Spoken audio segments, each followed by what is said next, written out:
quite a past couple of weeks. So I was thinking, well, what am I going to do today? What do I have strength for? Although I have a couple of thoughts written down, I really just figured I'd talk to you and tell you what's happened and what's been going on. I know that many of you are curious or want to know. And I need to thank everybody for all of your prayers and all of your concerns for Inger and I. They've sustained us through a really, really difficult time. I want to thank also the vestry, our senior warden, our junior wardens, everybody, for Deacon Mike, for initiating some decisions that would have provided for us to be air-meted out of Mexico. I can't tell you how much that meant at that time. So hopefully I could get through this. But it's hard to think that, the last time I preached here was 3 weeks ago for Septuagesima, on Septuagesima Sunday. And one of the things that has been with me during this whole time are some of the words that I wrote that Sunday. On that Sunday, I shared these with you. I said, "Do not dismay, though the doomsday clock ready its midnight bell." Hold on a second, I have to get my tissue here. This will work, just in case. "Do not dismay, though the doomsday clock ready its midnight bell. The grapes must be trampled underfoot, for the vintage to be judged good or bad, worthy of heaven or hell. Only when the grapes are gathered into basins and crushed do they release their full potency and pleasure. Know the hour and lesson of the vineyard, that every pain and sorrow you know is meant to press a heavenly flow of divine mercy and grace. What seems to crush you is meant by heaven to convert your soul into a vintage fit for the master of ceremonies. The miraculous wine of the wedding of Cana only appeared when the natural wine ran out. Only at the cross do our lives produce a vintage heaven can hold." Now, when I prepared that sermon and wrote those words, I wept, actually, because I knew it was the word of the Lord. I didn't think it was the word of the Lord for me at that moment. I thought perhaps, I felt that it was the word of the Lord for us, and not just us alone here in this parish, but the world, for our country, because there's an anticipation of difficult things perhaps on the horizon. But I couldn't have imagined that it was for Inger and I. We've certainly gone through our trials over the years, and life is like that, right? You have seasons of trial, seasons where you are the grape and you are put into the wine press, and God is drawing something out of you. So no sooner had I preached those words that we went into the press. Inger was sick for a week with some kind of flu.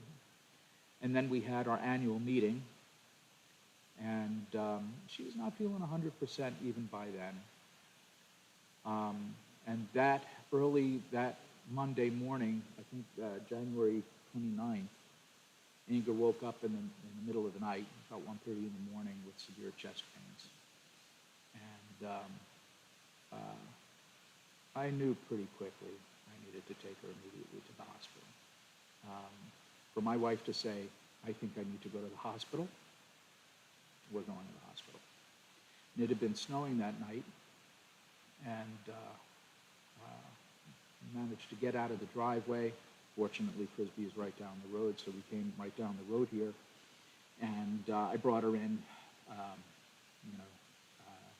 and they started running tests and looking at things. And what was critical, of course, was to take blood enzymes because as the enzymes go up, they can determine whether or not, you're having a heart attack or if something else is happening. She was, of course, complaining about tremendous chest pains, and they had administered medication to help with the pain. And, they take those enzymes an hour or two apart. And once we had established that she was having a heart attack, a whole bunch of other measures went into place. And they said that they needed to transfer her to Portsmouth Hospital so that they could catheterize her heart. And so that's what we did. About 6 o'clock in the morning, she was transferred down to Portsmouth, and she underwent the procedure. So, catheterization, they go through an artery in your arm, and they go up and, well, actually on this side, and go down into the heart. And they found a major blockage in the left descending artery, which is the really serious one. So that'll kill you.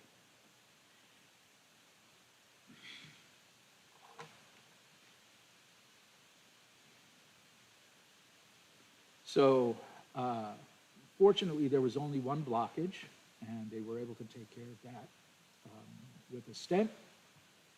And everything else seemed to be fine after that.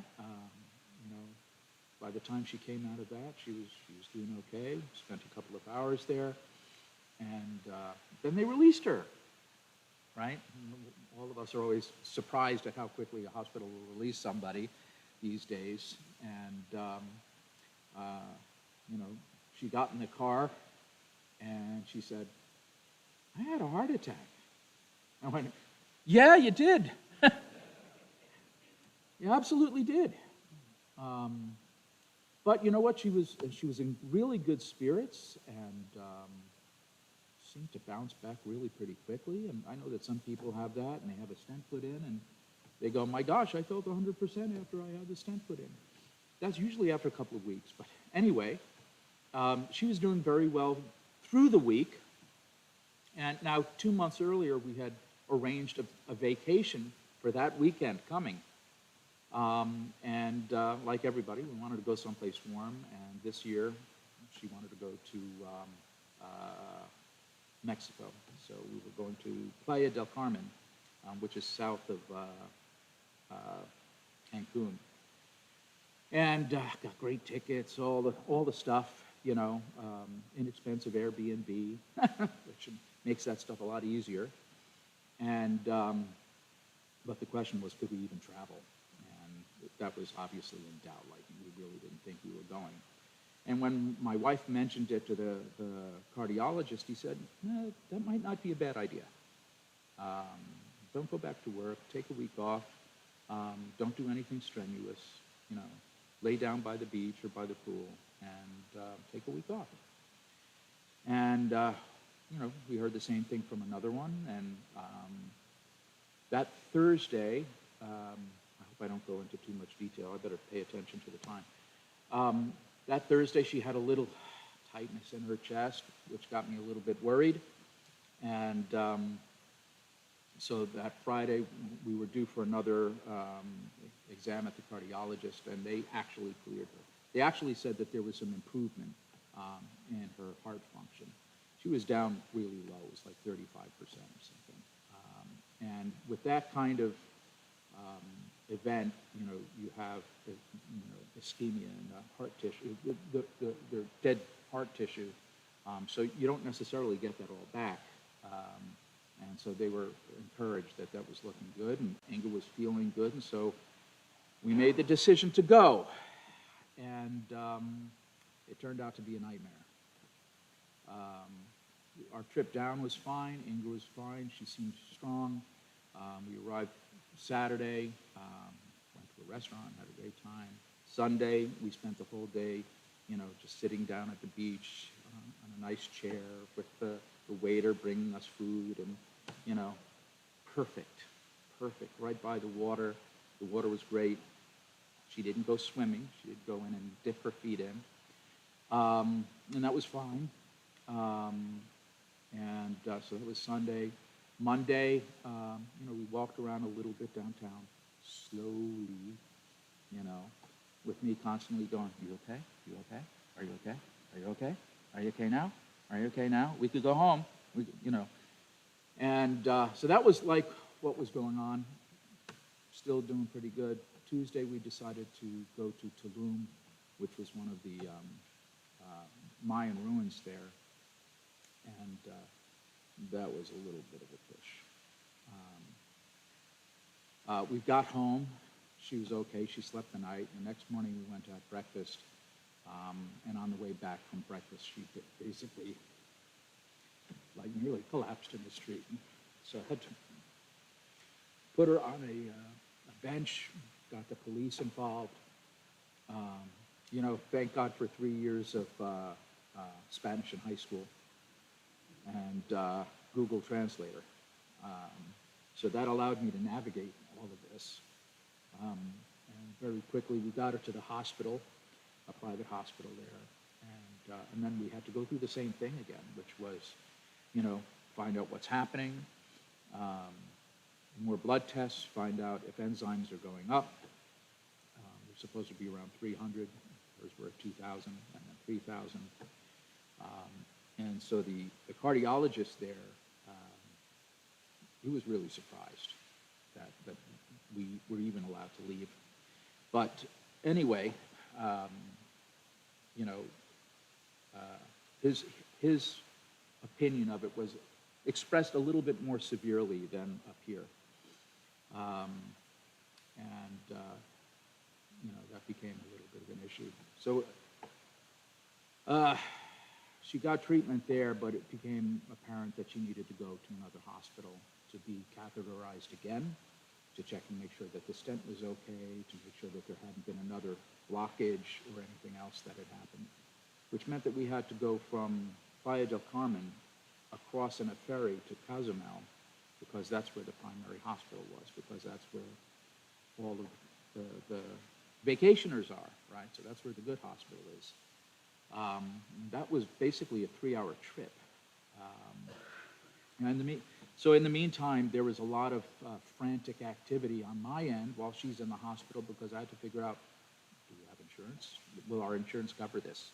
Not do we have it, but will our insurance cover this? We're traveling abroad. Spent a whole day trying to unravel that mess, working with the hospital. Most of the nurses didn't really speak English very well. The doctors did. There were some difficult moments, but we arranged to go to, and then we were looking into the possibility of air backing her here, which at first was like, how in the world are we going to even do that? And I have to say that without being asked, the parish here in the vestry considered that and literally approved funds so that could happen. So we were very near doing that. In fact, she would have been air back that Saturday morning, which was also when they were going to move her to the other hospital. But the doctor wouldn't clear her to fly. So that's why that didn't happen.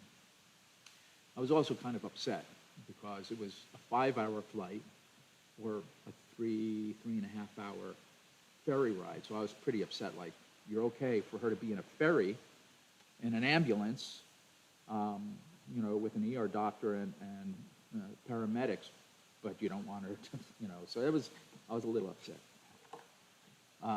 But it turned out to be the right thing. My wife was very comfortable with it. We went to Cozumel. There was a very good heart surgeon there. They checked her heart again and found that everything was okay. The stent was good. There were no other occlusions, no other blocked blood vessels. And then he came back with an interesting diagnosis. He said, I think your wife has Takotsubo syndrome, which is, well, we'll just call it a heart attack of a different kind, because it can be just as deadly. But he said that it just, the shape of her heart fit that exact description. It's like the bottom of the heart. It's a Japanese word for an octopus trap. So the bottom of her heart looked like an octopus trap. But the good thing is they went through that and cleared everything, but she wasn't really getting better that quickly, and she was still having some bouts of chest pain and some other things. So we needed to stay so that they could continue to run other tests and observe her. And I can't tell you that it's a very insecure feeling to be feeling trapped in another country, and you don't know when you're going to leave, and you desperately want to get home. So we just had to wait, and Sunday, Monday, when do you think we can leave? Don't know yet. We need to watch her. Tuesday they ran a whole other battery of tests, and she had one of these other experiences while she was hooked up to the machine, and all of her vitals were good. Her heart rate was good, everything was good. So we began to realize that there was probably something else like anxiety going on. So we were cleared to leave Wednesday, and I start to get my days mixed up sometimes, what was happening when, but I think Wednesday we flew out. We flew, so there were no direct flights from there to here, but my daughter lives in Atlanta. There was a direct flight to Atlanta, and we thought that would be good because that would be a short flight, and she could stay with my daughter if she couldn't travel anymore, and that's what's happened. So Inger's still in Atlanta. She's staying with my daughter and her husband. They're taking really good care of her.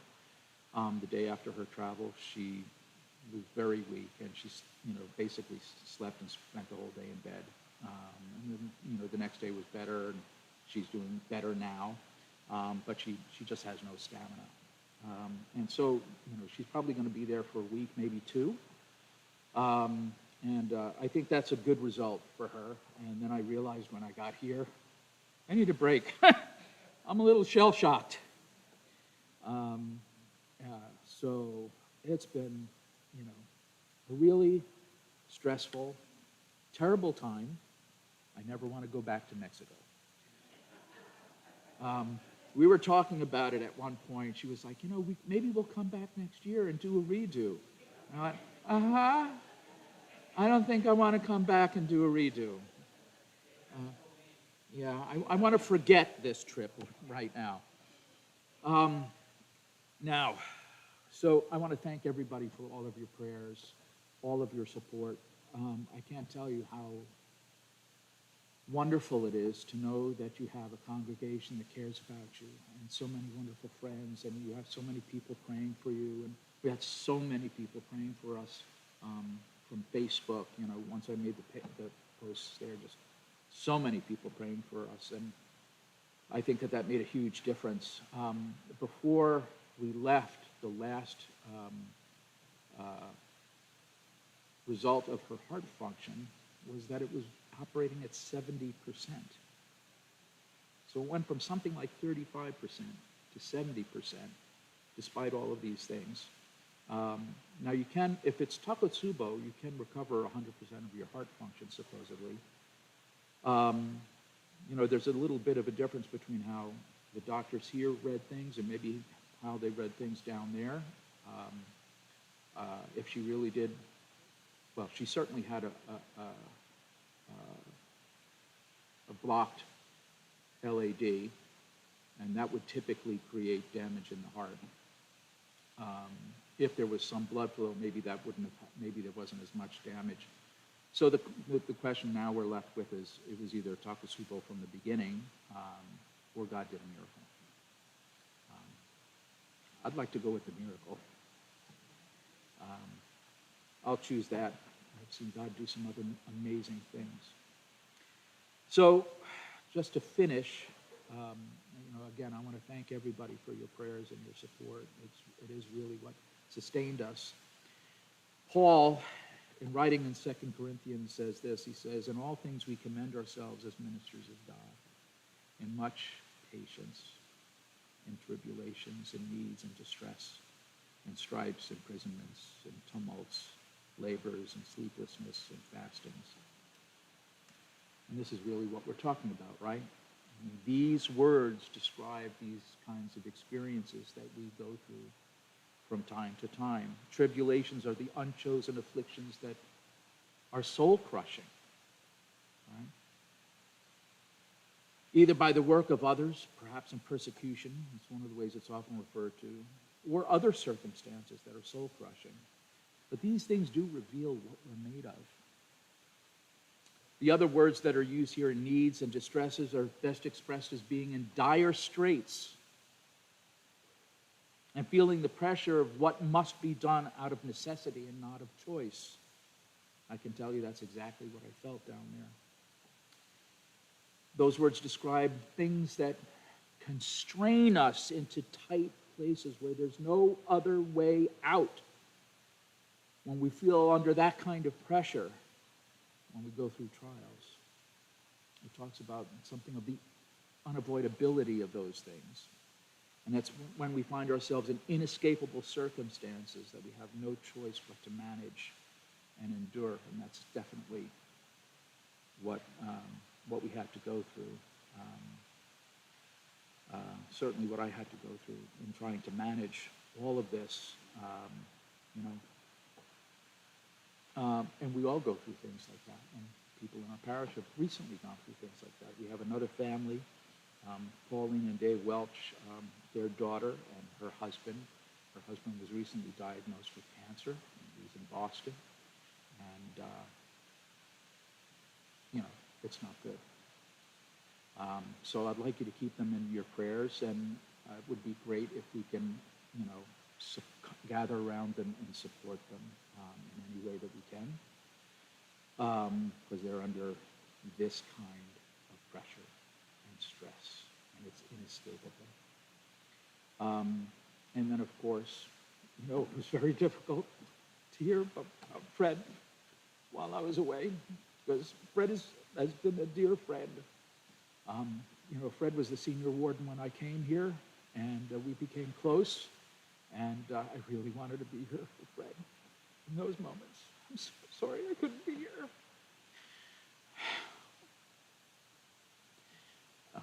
So I know that you guys are going through it as well.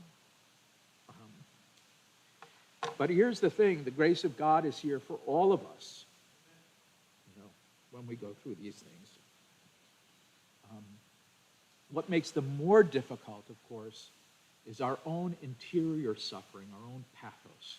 When we add to these sufferings, these inescapable sufferings, our own self-recrimination, or the wounds of our own past surface, or when we're filled with bitterness or resentment or accusation, I could turn around and go, that stupid doctor, it's his fault, or this. That doesn't do anything. I have to tell you that, while I was going through that, there was none of that. In the depth of my soul, in the center of my soul was quiet. All there was to go through this with my life. Now, I have to say, I'm not saying that to tout some kind of super spirituality. The only reason why I could do that is because I've gone through this sort of thing over and over and over again. And perhaps, suffering purges us of those things, or at least it should. When you go through suffering, and those are the things that come up. Bitterness, rancor, anger, wrath, depression, discouragement, despair. If those are the things that still come out of you when the grape is pressed, God's still got some more work. So the point is, when you find yourself on the cross, let the cross do its work. I found that most of life is lived in the slow pierce of the spear and enduring the piercing of the nails. We're hung exposed on the cross in times like this. And the nails pierce our flesh and remain there. And the body is hung, gasping for air. And in that pain, there is a test. What comes out with the crushing of the grape? Can you still give thanks to God? Or are you just blaming him and angry? Right? Or depressed? Or filled with what if, and this should have, and that should have, and we should have done this? None of those things are good. And that only just compounds the suffering that we go through. So, no matter what happens, no matter what ordeal you go through, and believe me, that was an ordeal, in the definition of the word. No matter what ordeal you go through, you have to kind of allow yourself to hang on the cross. Let it do its perfect work. Let everything that's negative come out and be purged. Right? Surrender it all. And let God perfect that work in you, because afterwards, out of you will come the beautiful fragrance of crushed grapes that are fit for the master of the ceremony. In the name of the Father, and of the Son, and of the Holy Ghost. Amen.